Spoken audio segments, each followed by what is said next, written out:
G'day fellow Helldivers, welcome back to the channel. Shellstrike here. I hope you are all doing fantastic. Well, today, as usual, we are diving into the explosive bug-infested battlefields of Helldivers 2, but something a little bit different today. It's not just a co-op shooter, it's setting the bar as the first game that truly embodies what a live service should be.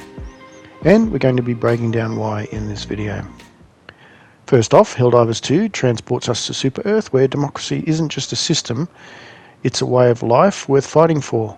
Set a sentry after the first game, you're part of an elite squad tasked with spreading democracy across the galaxy, facing off against alien bugs and robots.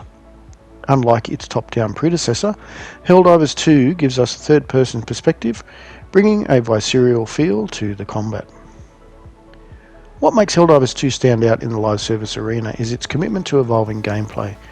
From what we've seen, Arrowhead Game Studios isn't just throwing out content, they're responding to player feedback, constantly tweaking and adding to the game.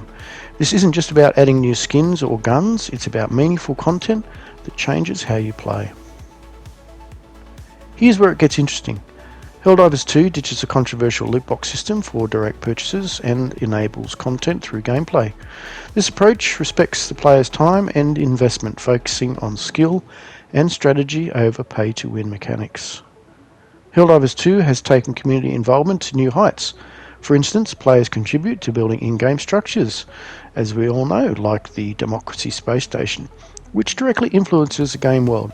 This level of interaction, where players' actions have tangible impacts on the game environment, is relatively rare and adds a layer of investment for players. That's right, your mission contributes to a larger goal, making every match feel significant.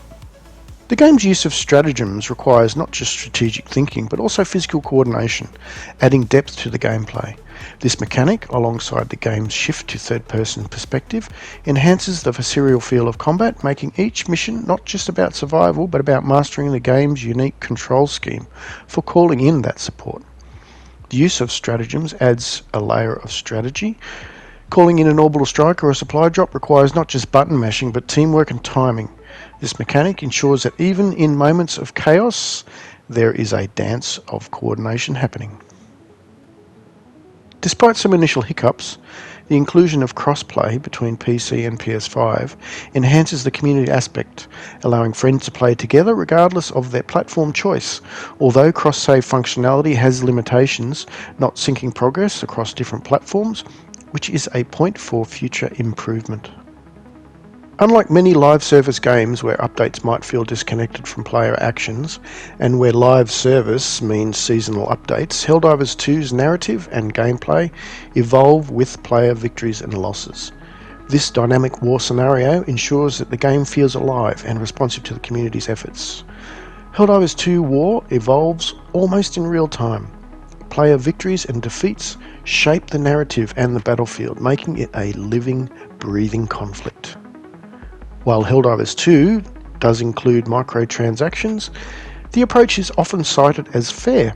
The game offers a Super Citizen Edition and cosmetic items, but these do not split the player base or offer gameplay advantages, which respects the player's investment in the game without turning it into a pay-to-win scenario. If you're going to have microtransactions, this is how you do it. The game injects humour through its over-the-top patriotism and the comedy of errors that can occur in cooperative gameplay. This not only makes it for entertaining gameplay, but also differentiates it in a genre often dominated by more serious tones. The game doesn't take itself too seriously. It captures a unique blend of humour with hardcore action.